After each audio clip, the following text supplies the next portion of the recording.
ইন্নাল হামদালিল্লাহি সুবহানাহু ওয়া তাআলা ওয়াসসালাতু ওয়াসসালামু আলা আশরাফিল আম্বিয়া ওয়াল মুরসালিন। সম্মানিত উপস্থিতি, প্রিয় তাওহীদি জনতা, আপনারা এখানে কেন এসেছেন এটা আমাদের সকলের জানা আছে। আমরা এসেছি সেই প্রেরণা থেকে যেই প্রেরণা দেখিয়েছিলেন আমাদের নবী হযরত মুহাম্মদ সাল্লাল্লাহু আলাইহি সাল্লাম। আপনারা জানেন, ইতিহাস সাক্ষী আছে, হযরত উসমান রাদিয়াল্লাহু তাআলা আনহুকে কাফের মুশরিকরা আটকেছিল। আল্লাহর রাসূল একজন সাহাবীর জীবনের বিনিময়ে 1400 সাহাবী হাতে করে হাত রেখে বাদ করেছিল উসমান হত্যার প্রতিশোধ নেওয়ার জন্য, ঠিক না? সেই রক্তের উত্তর শুনি আমরা, ঠিক না? আমাদের একজন ভাইকে নৃশংসভাবে শহীদ করে দেওয়া হয়েছে, ঠিক কিনা বলে? শহীদ সাইফুল ইসলাম ভাইকে নির্মমভাবে কুপিয়ে নৃশংসভাবে শহীদ করে দিয়েছে। আজকে আমরা এখানে এসেছি আমাদের এই শহীদ ভাইয়ের রক্তের বদলা দিয়ে ভিক্ষা করতে। আমার ভাইয়ের জীবনের মূল্য এই ন্যায় বিচার প্রতিষ্ঠা না হওয়া পর্যন্ত আমরা ময়দান ছেড়ে দেব না। প্রয়োজনে আমরা আরো জীবন দিতে হলে দেব।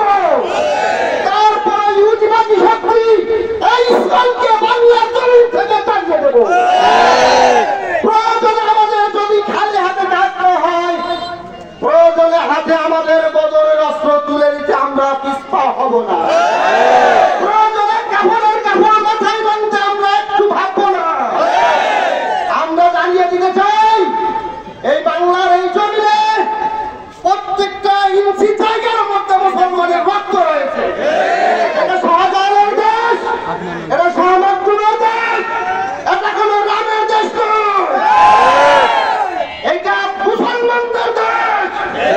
এই দেশে মুসলমানের রক্ত নিয়ে কেউ যদি ষড়যন্ত্র করে সহ্য করা হবে না। প্রিয় উপস্থিতি, আপনারা জানেন ঘটনা কিভাবে ঘটছে।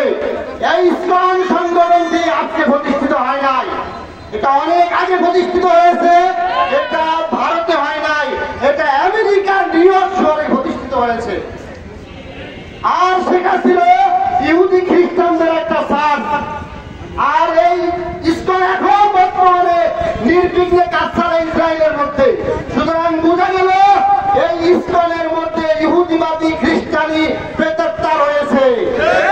আমাদের মুসলমানদেরকে বিভিন্ন রাষ্ট্রে বিভাজন সৃষ্টি করে হত্যা করে তারা আমাদের রক্তের উপর আনন্দ করে। ফিলিস্তিনের জনগণকে নৃশংসভাবে হত্যা করে। এই ইহুদিবাদী শক্তির আরেকটা নব্য রূপ হলো বাংলাদেশে ইসলাম। আমি ইসলামের ভাইদেরকে জানিয়ে দিতে চাই, অনতি বিলম্বে আপনারা এই রাস্তা থেকে সরে আসুন। আপনারা যদি আমাদের বাংলার নাগরিক হয়ে থাকেন, এই রাষ্ট্রবিরোধী কোনো কার্যক্রমে আপনারা অংশগ্রহণ করবেন না। আর যদি আমাদের রাষ্ট্রের প্রতি, আমাদের ধর্মের প্রতি কোনো আঘাত হানেন, তা আমরা আজকে খালি হাতে এসেছি সতর্ক করার জন্য। সামনে আমরা আর খালি হাতে আসবো না। আইনের প্রতি শ্রদ্ধা করি। আমরা এই সরকারকে জানিয়ে দিতে চাই, অনতি বিলম্বে এই হত্যাকাণ্ডের সাথে যারা জড়িত ছিল তাদেরকে দ্রুত বিচারের মাধ্যমে ফাঁসি নিশ্চিত করতে হবে। সেই সাথে এই সংগঠনটিকে যাচাই বাছাই করে দ্রুত নিষিদ্ধের আওতায় আনতে হবে। যদি তা না পারেন, আমরা বলতে চাই বড় বড় বেলুন কিন্তু ফেটে গেছে। কিন্তু বড় বেলুন ফাটানোর পরে ছোট ছোট বেলুন যেটা সেটাও ফাটায়। আপনারা যত চেষ্টাই করেন, স্বপ্ন কোনদিন বাস্তবায়ন হবে না। এই ফ্যাসিবাদ সরকার পালিয়ে গিয়েছিল, তারপরে অনেক বেলুন চেষ্টা করেছে ভুলানোর জন্য। আমরা সেটা সক্ষম করতে চাই নাই।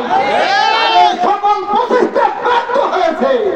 এখন সর্বশেষ ইসকন নামের সংগঠনের মাধ্যমে বাংলাদেশের শান্তিকে বিনষ্ট করার চেষ্টা চলছে। আমাদের এই রক্ত দেওয়া অসংখ্য ছাত্রের জীবনের বিনিময়ে 24 সালের স্বাধীনতা আমরা কখনো বিনষ্ট হতে দেব না। প্রিয় উপস্থিতি, তৌহিদি জনতার, তবে হ্যাঁ তাদের ষড়যন্ত্রের পাতানো ভাবে আমরা পা দেব না। আমরা কখনো অস্ত্র হাতে তুলে প্রথমেই নেব না। আমরা আমাদের অত্র অঞ্চলের সকল বিধর্মী ভাইদের প্রতি আকুল আবেদন জানাই, পরামর্শ দিই, তারা শান্তিতে থাকবে তারা যদি আমাদের কোনো বিষয় নিয়ে ষড়যন্ত্র না করে। আর যদি কোনো ষড়যন্ত্র করে আমরা আর চোখ মুখ বন্ধ করে বসে থাকবো না। আমাদের জানে মলে যতটুক সক্ষমতা আছে আমরা ততটুক দিয়ে বদরের ময়দানের মতো চাপিয়ে পড়বো।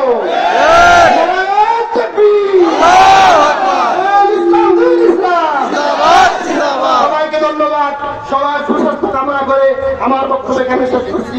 আসসালামু আলাইকুম ওয়া রাহমাতুল্লাহ।